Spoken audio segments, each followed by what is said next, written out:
You have ever felt like you're doing everything right with money and still going nowhere? It's not your habits. It's not your discipline. It's not that you're bad with money. It's the numbers sitting in your account. Because below a certain threshold, money works against you. Bills hit harder.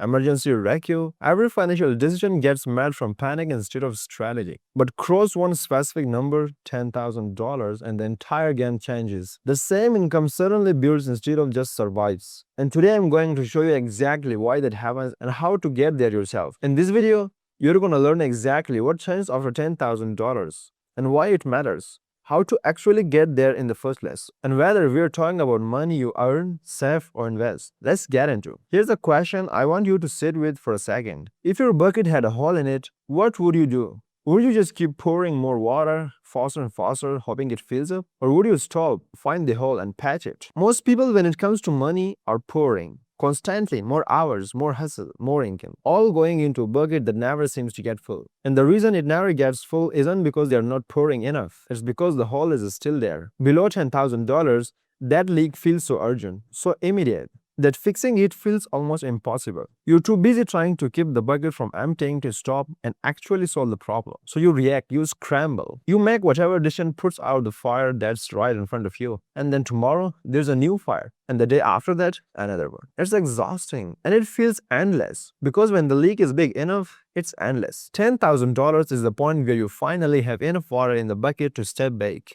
to breathe, to actually look at the hole instead of just panicking about it. It's where you stop reacting to your money and start directing it. Where you stop making survival decisions and start making strategy decisions. Where you go from just trying to keep up to actually getting ahead. And that one shift, changed everything about how money works in your life. The psychology shift. So let's start here. Because before we talk about numbers, we need to talk about what's actually happening in your brain when your bank account feels dangerously low. Here's the thing. Below $10,000, most people aren't making financial decisions. They're making survival decisions. And those are two completely different things. Researchers at Princeton and Harvard, Alder Shafir and Sandil Monetan, spent years studying the psychology of scarcity. And what they found was genuinely shocking. Financial scarcity does not just stress you out, it literally consumes cognitive bandwidth. The mental equivalent of losing 13 IQ points, not as a metaphor, as a measurable, documented cognitive cost. Think about what that means for a second. Every time you're checking your account hoping the numbers are different than you remember. Every time you're doing quiet math in your head at the grocery store. Every time you're lying awake at 2 in the morning running through bills. That mental load isn't just uncomfortable.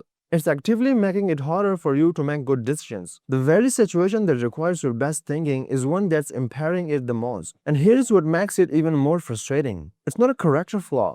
It's not laziness. It's not that you're bad with money. It's biology. Your brain, under financial pressure, prioritizes the immediate threat over everything else. Long-term planning, investing, building wealth, those feel abstract and optional when next week feels uncertain. Your brain isn't broken. It's doing exactly what it was designed to do. Protected you from the most immediate danger. The problem is, that protection comes at a serious cost. But here's the part that actually matters. It's reversible. At $10,000 is roughly where the reversible begins for most people.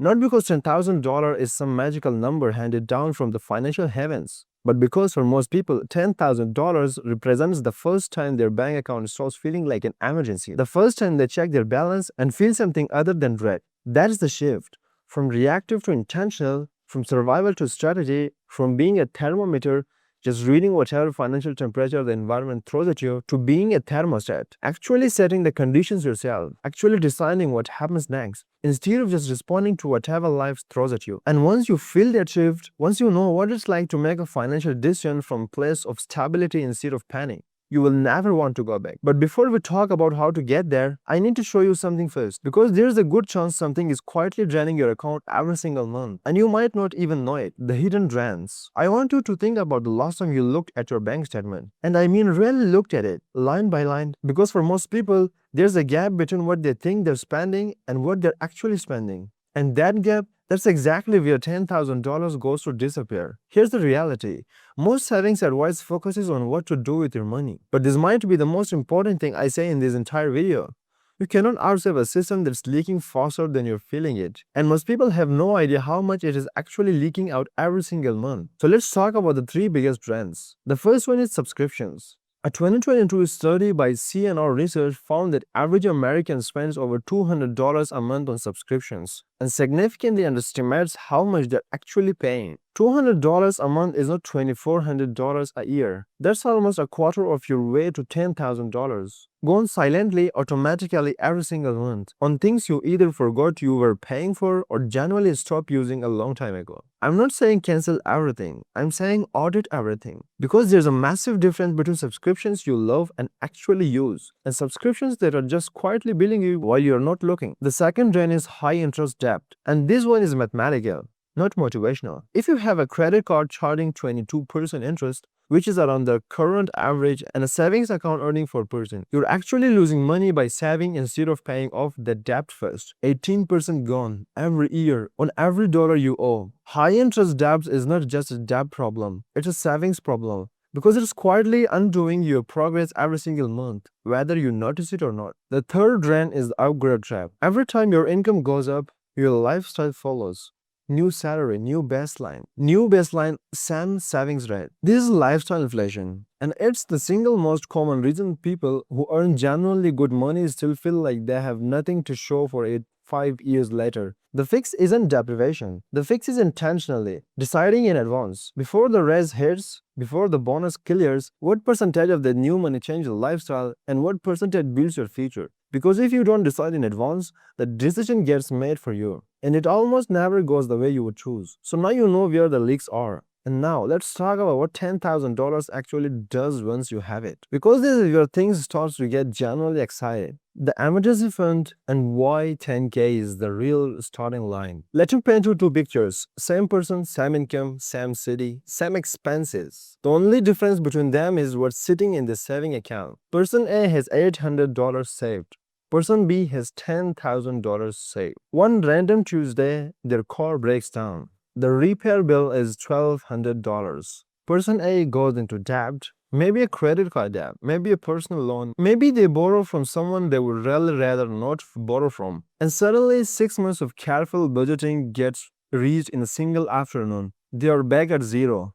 And not just financially, psychologically. The scarcity loop you talked about earlier. It starts all over again. The stress, the mental fog, the survival decisions, all of it reset by one bad afternoon. Person B pays the bill, feels mildly annoyed, make a mental note to reveal that portion of their savings, and moves on with 3 weeks. Same income, same emergency, completely different outcomes. And the only variable is the cushion. Here's what most people don't fully appreciate about $10,000. It's not just savings. It's a shock absorber. It's the difference between a financial system that can absorb an unexpected hit and one that completely collapses under it. And for most people, not everyone, but most people, $10,000 is a threshold where one emergency stops resetting the entire system. Below that number, you're always one bad month away from starting over. And that is not a personal failing. That is just math. If your cushion is too thin, any real world friction breaks right through it. A medical bill, a job interruption, a home repair, life does not care what your savings plan, but a $10,000 cushion does. Financial planners typically recommend 3 to 6 months of expenses as a fully funded emergency fund. For a lot of people, $10,000 lands right in that range. And what that means practically is that for the first time, your financial decision stops being about damage control and start being about direction. You stop asking how do I survive this and start asking where do I actually want to grow from here. That is the real starting line, not the finish line. The starting line, the point where you stop playing defense with your money and start playing offense. And once you're standing on that starting line, here's where most people freeze, because suddenly they have options, and if nobody's ever taught you how to choose between them, options can feel paralyzing instead of empowering. So let me show you a system that removes the paralysis entirely and makes the right financial behavior happen automatically, whether you're motivated or not. Automation. Why system beats willpower every time? I want to ask you something, and I want you to be honest with yourself. How many times have you known exactly what you were supposed to do with your money and still not done it? Like the information wasn't the problem. You knew what the right move was. You just could not make yourself to do it consistently. Month after month, the intention was there. The follow through wasn't. If that's you, I promise you, that is not a discipline problem. That's a systems problem. And that distinction matters enormously because discipline is finite. It runs out. It has bad days. It gets tired. It falls under stress. But a system works whether you're motivated or not, whether you had a hard week or not, whether you remembered or not. A system does not have feelings. It just works. Here's the most powerful thing I have learned about building savings. You cannot spend what you never see. Pay yourself first, automatically, before you pay anything else. The moment your paycheck hits your bank account, a predetermined amount moves automatically to a separate savings account, not your everyday checking account, a completely different account. Ideally, one that's slightly inconvenient to access. A high-yield savings account at a different bank works perfectly for this. Out of sight, earning interest, not available for impulse decisions. You set it up once and then it just works quietly, consistently in the background of your life. Let's make this concrete. Say you set up an automated transfer of $250 every single payday. If you get paid twice a month,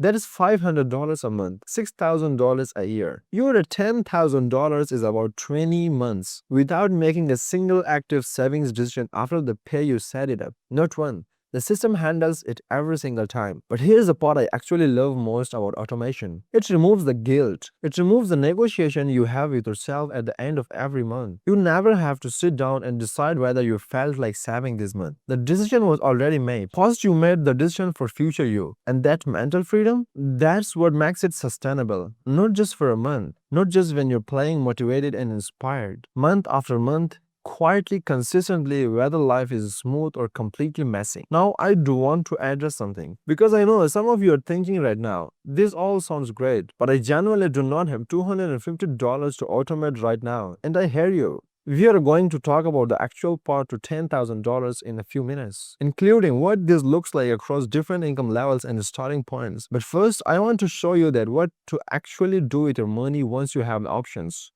because getting there is only half of it. The decision framework. Here is something nobody really prepares you for. Getting to $10,000 is one challenge. Knowing what to do once you're there is a completely different one. And I have seen so many people work incredibly hard to hit that number and then freeze, completely paralyzed by the question of what comes next. Should I keep saving? Should I start investing? Should I pay off debt? Should I do all three at once? What's the right move? How do I know if I'm making a mistake? And here's the thing, the overwhelm makes complete sense. Because for most of your financial life, the answer was simple: survive, get to the next paycheck, handle whatever's most urgent. But now, for the first time, you have breathing room. And breathing room comes most with choices. And choices without a framework can feel more stressful than having no choices at all. Simple, clear, flexible enough to work for most situations. First, protect the $10,000. Your emergency fund needs to live somewhere accessible, but not too accessible. A high-yield savings account earning somewhere between 4 and 5% right now is a deal.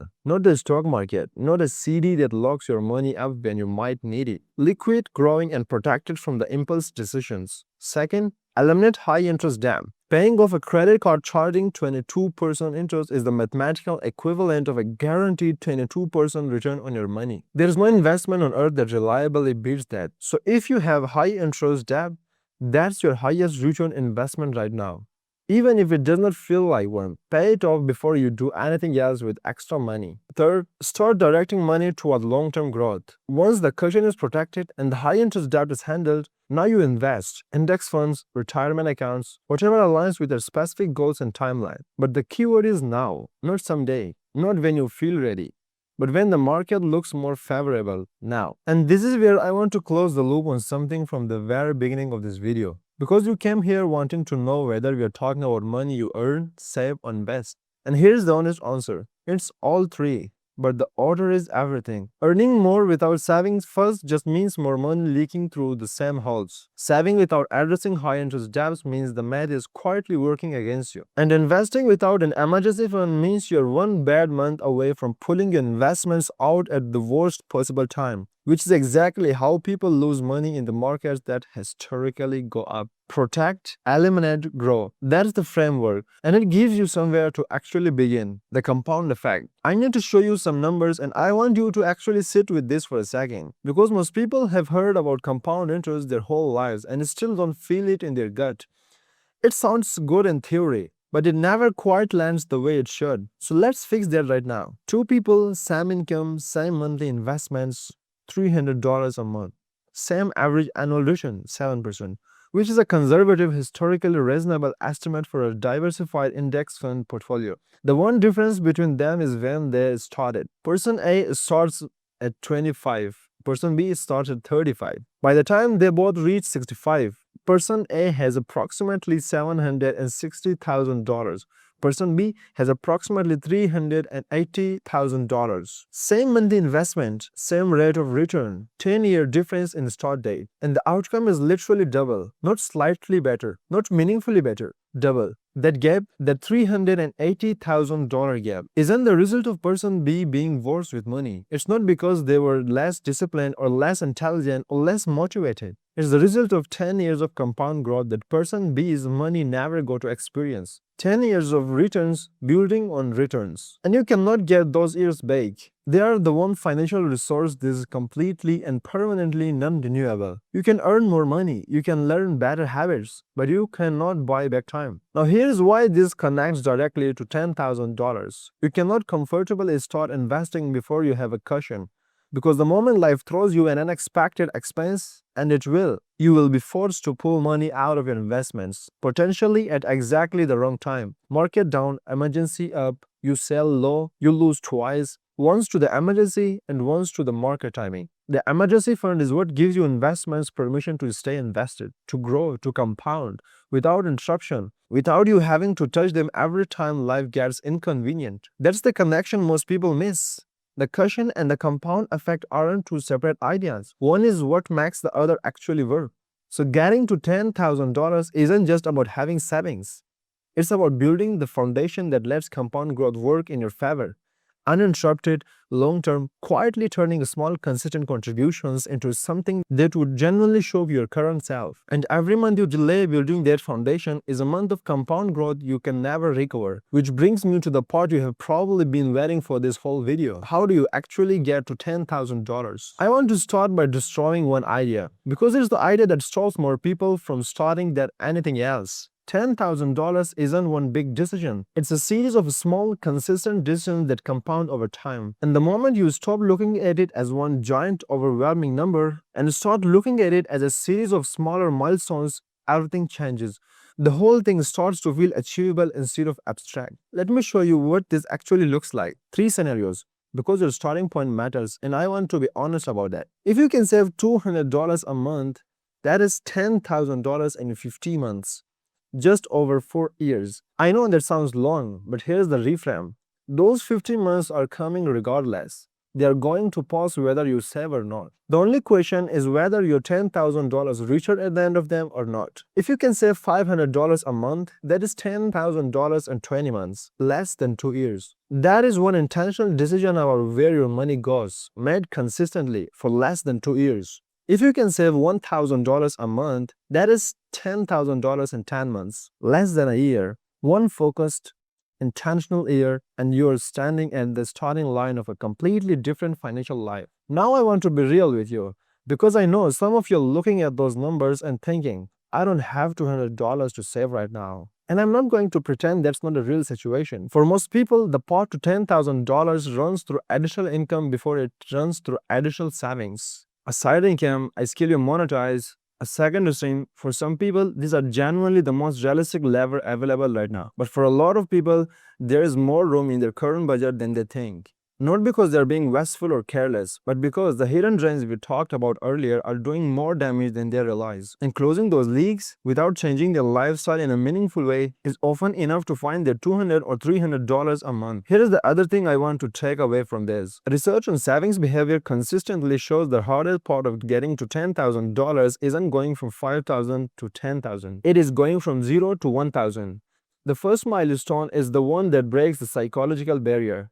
It is the one that proves to your brain that that is actually possible. So if 10,000 feels genuinely overwhelming right now, don't start there. Start with 1,000. Make that your only goal, then 2,000, then 2,500, then 5,000. Let each milestone build the momentum and the belief that carries you to the next one. Because the compound effect applies to behavior just as powerfully as it applies to interest. Small wins build identity, and identity drives action. And action, consistent, automated, intentional action, is what gets you to $10,000. But here's what makes all of this twice as hard. And most people have no idea it's happening. If you're below $10,000 right now, The system is literally charging you more for everything. It is called the poor tax. I made an entire video on it. Watch it next. I will see you there.